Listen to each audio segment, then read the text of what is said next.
कथा भाग्य बड़ा या बुद्धि। चलिए फिर इस कहानी को स्टार्ट करते हैं। एक समय की बात है, ब्रह्मा जी का दरबार लगा हुआ था। उस समय भाग्य और बुद्धि में झगड़ा होने लगा। भाग्य ने बुद्धि से कहा, मैं सबसे बड़ा हूँ, मैं जो कर सकता हूँ वह काम तुम नहीं कर सकती। बुद्धि ने भाग्य से कहा, मैं जो कर सकती हूँ वह कोई नहीं कर सकता। बुद्धि ने कहा, भाग्य तुम मूर्ख मत बनो, मैं जब किसी का साथ छोड़ देती हूँ तो मनुष्य कुछ नहीं कर सकता है और मनुष्य पागल हो जाता है। फिर उसी समय भाग्य बुद्धि से बोला, अगर मैं मनुष्य का साथ छोड़ दूं तो तुम भी कुछ नहीं कर सकती। बुद्धि ने फिर भाग्य से कहा, मेरी शक्ति अधिक है, मैं जिसे चाहे सुखी कर दूं, मेरे बिना कोई बड़ा नहीं हो सकता। भाग्य ने बुद्धि से कहा, मेरी शक्ति अधिक है, मैं तुम्हारे बिना भी काम कर सकता हूँ, लेकिन तुम मेरे बिना काम नहीं कर सकती। इस तरह दरबार में दोनों ने अपनी अपनी तरफ की दलीलें देना जोर शोर से शुरू कर दिया। जब झगड़ा दलीलों से भी समाप्त न हुआ, तब बुद्धि ने भाग्य से कहा कि हम दोनों में से कौन बड़ा है, अब इसका फैसला तो केवल ब्रह्मा जी ही कर सकते हैं। इस प्रकार दोनों का तर्क सुनने के बाद ब्रह्मा जी के मन में यह विचार आया कि यह फैसला तो बड़ा ही कठिन है। तब ब्रह्मा जी ने भाग्य और बुद्धि दोनों से कहा कि आप दोनों अपनी अपनी क्षमता का परीक्षण करके मुझे बताओ, कौन बड़ा है इसका पता तभी चलेगा और उसके बाद ही मैं फैसला करूंगा कि आप दोनों में से सर्वश्रेष्ठ व सबसे बड़ा कौन है। भाग्य ने ब्रह्मा जी से कहा, प्रभु जैसी आपकी इच्छा, आप सबसे पहले मुझे आदेश दीजिए, लेकिन बुद्धि मुझसे बड़ी नहीं हो सकती। तब ब्रह्मा जी ने भाग्य से कहा कि यह एक चरवाहा है, अब आप इसका भाग्य बदल कर दिखाओ। तब बुद्धि भी भाग्य से कहने लगी, अब तुम इस चरवाहे को एक राजा बनाकर दिखाओ, मैं इस चरवाहे का साथ छोड़ रही हूँ।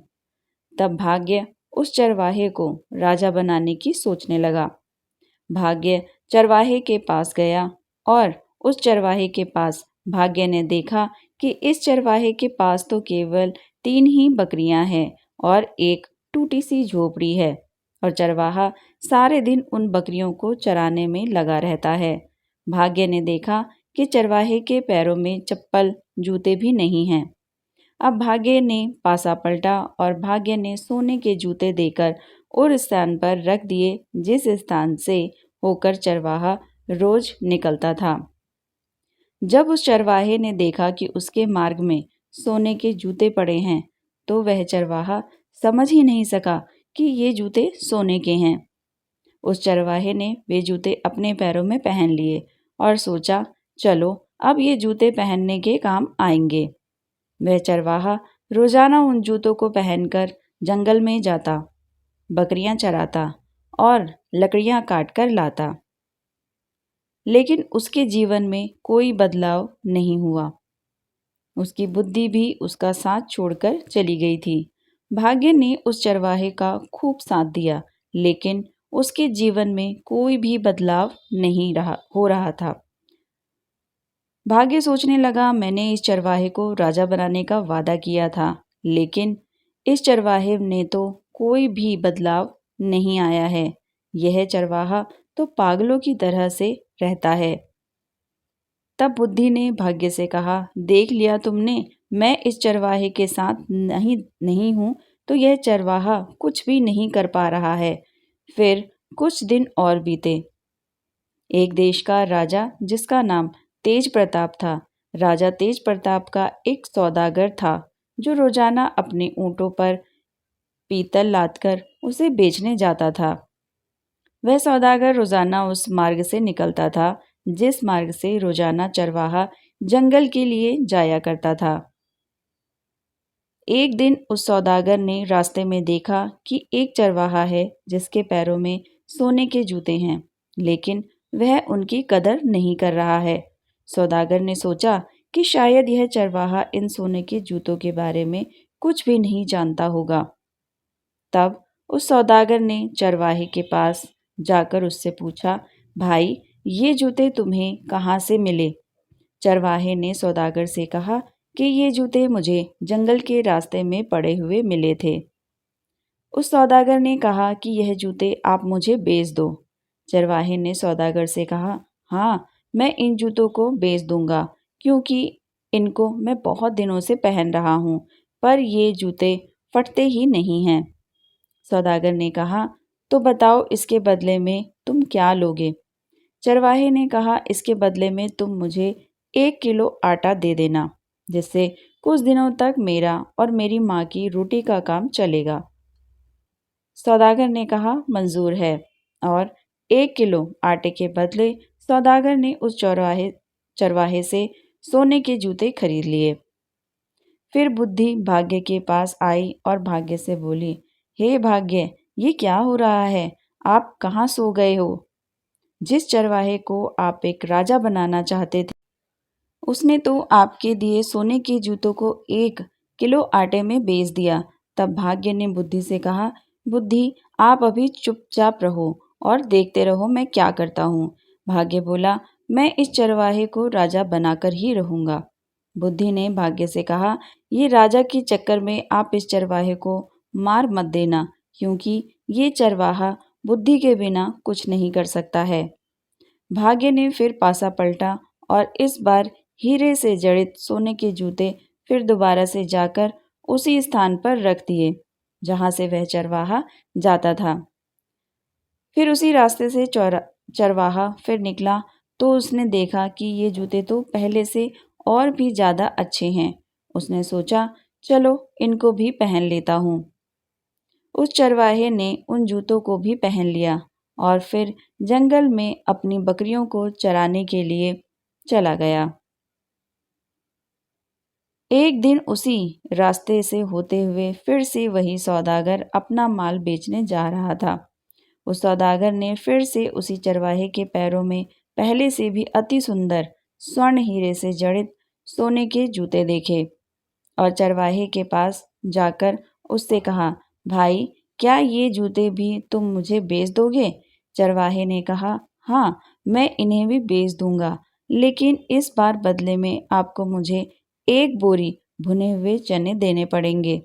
तब सौदागर उसके लिए भी राजी हो गया और उसने उन जूतों को भी 1 बोरी भुने हुए चनों के बदले में खरीद लिया। अब सौदागर के मन में विचार आया कि अगर इन जूतों को वह राजा को दे दे तो उसे काफी धन मिलेगा। सौदागर ने ऐसा ही किया और जूतों को लेकर राजा के पास चला गया। राजा जूते देखकर काफी खुश हुए और उन जूतों को राजा ने सौदागर को 100 स्वर्ण मुद्राएं देकर उससे ले लिए। सौदागर से राजा ने कहा, आप ये जूते कहाँ से लेकर आते हैं? तब सौदागर ने राजा से झूठ बोला और कहा, महाराज, मैं जहाँ अपना माल बेचने जाता हूँ, वहाँ के राजा ने मुझे खुश होकर ये जूते दिए हैं। तब राजा ने सौदागर से कहा, अगर उन राजा का कोई बेटा हो तो बताना, वह अपनी बेटी की शादी उनके यहाँ कर देंगे। अब की बार आप जब भी राजा के यहाँ जाओ तो यह प्रस्ताव लेकर जाना। अब तो सौदागर फंस गया और खुद से ही कहने लगा कि मैं तो बड़ी मुसीबत में पड़ गया हूँ, अब क्या करूँ। सौदागर सोचने लगा कि उस चरवाहे के पास ही जाता हूँ। तब सौदागर उस चरवाहे की झोपड़ी में गया और उसने देखा कि चरवाहा अपनी बकरियों के साथ वहीं झोपड़ी में बैठा हुआ था। सौदागर ने अपने पीतल के बर्तनों का बोरा उतारा और वहीं बैठकर चरवाहे से बात करने लगा। वह चरवाहा जब उसके बर्तनों के बोरे पर आकर बैठा तो वे सभी बर्तन सोने के हो गए, क्योंकि भाग्य उस चरवाहे का साथ दे रहा था। सौदागर ने मन ही मन सोचा कि ये तो बड़ा काम का व्यक्ति है, या फिर ये कोई बड़ा जादूगर है। अब इसे ही मैं राजा बना देता हूँ। सौदागर ने चरवाहे से कहा, भाई, तुम चिंता मत करो, मेरे पास काफ़ी धन दौलत है। मैं आपके यहाँ महल और किला बनवा देता हूँ और आप मेरे राजा बन जाना। राजा बनने के बाद मैं आपका विवाह मेरे देश के राजा की बेटी से करवा दूंगा। फिर आप आराम से अपनी जिंदगी जीना। चरवाहे ने कहा, भाई तुम जो भी करो, लेकिन मेरी बकरियों का ध्यान जरूर रखना। सौदागर ने सोचा कि ये व्यक्ति तो बुद्धि से मूर्ख लगता है, शायद इसकी बुद्धि नष्ट हो गई है। मैं तो इसको राजा बना रहा हूँ और इसे अपनी बकरियों की पड़ी है। फिर सौदागर वहां पर एक आलीशान महल बनवाकर वापस राजा तेज प्रताप के पास गया और उनसे कहा, महाराज मैं उस राजा को शादी के लिए तैयार कर आया हूँ और आप वहां पर अपनी बेटी की सगाई उस राजा के बेटे के साथ कर दो। मैं उनसे तय करके आया हूँ। तब राजा तेज प्रताप ने अपने 2 नौकर भेजे और अपनी बेटी की सगाई करवा दी। अब विवाह का समय नजदीक आ गया था और चरवाहा अब भी अपनी बकरियों के साथ रहता और उनको चराता और अपनी ही मस्ती में मस्त रहता। सौदागर ने सोचा कि कहीं ये चरवाहा मुझे मरवा ना दे, इसको तो कोई परवाह ही नहीं है। सौदागर उस चरवाहे के पास गया और उसने चरवाहे को सारी बात बताई और कहा, मुझे और तुझे दोनों को राजा मार देगा अगर किसी को इस बात का पता चल गया कि तू एक चरवाहा है। इस कारण मैं जिस प्रकार कहूँ उस प्रकार ही तुम काम करो। चरवाहे ने मन में सोचा, यह संकट कहाँ से आ गया, मैं तो अपनी जिंदगी आराम से व्यतीत कर रहा था। चरवाहे ने मन ही मन सोचा कि इस सौदागर ने मुझे कहाँ फंसा दिया। अब विवाह का समय आ गया और बारात लेकर राजा तेज प्रताप के देश में जाने की तैयारी होने लगी। काफी सेना, हाथी, घोड़े लेकर पहुंच गए और विवाह की रस्म भी पूरी हो गई। अब उस चरवाहे को एक अलग 7 मंजिल कमरे में सुला दिया गया। उसको वहां कई प्रकार की आवाजें आने लगी, क्योंकि उस चरवाहे की माँ उसे बचपन से ही भूतों की कहानियां सुनाया करती थी। उस चरवाहे को पायल और चूड़ियों की आवाज जैसे ही आती, वह सोचता कि शायद कोई भूत आ रहा है। उस चरवाहे ने डर की वजह से एक खिड़की से कूदने की तैयारी कर ली। उसी समय बुद्धि भाग्य के पास गई और कहा, भाग्य, इस व्यक्ति को किसी प्रकार से बचा सको तो बचा लो, अन्यथा यह कूदकर मर जाएगा, क्योंकि इसमें बुद्धि नहीं है। तब भाग्य को एहसास हुआ और भाग्य ने बुद्धि से कहा, बुद्धि आप बड़ी हैं, मैं छोटा। बुद्धि आप जीती, मैं हारा। बुद्धि अब आप ही इस व्यक्ति को बचाओ। तब बुद्धि उस समय उस चरवाहे के दिमाग में प्रवेश किया और फिर बुद्धि आते ही वह चरवाहा खिड़की से कूदते ही समय रुक गया। अंत में ब्रह्मा जी ने फैसला सुनाते हुए भाग्य से कहा, भाग्य, आप परीक्षण में सही सफल नहीं हो सके। इस कारण भाग्य से बड़ी बुद्धि है। बुद्धि के बिना व्यक्ति कुछ भी नहीं कर सकता, चाहे वह कितना भी धन दौलत वाला ही क्यों ना हो। इस कारण बुद्धि ही सबसे बड़ी और सर्वश्रेष्ठ है। आशा करती हूँ शास्त्रानुसार जानकारी और ये कहानी आपको पसंद आई होगी। पसंद आई है तो वीडियो को लाइक, चैनल को सब्सक्राइब ज़रूर कीजिएगा। वीडियो देखने के लिए आपका बहुत बहुत धन्यवाद।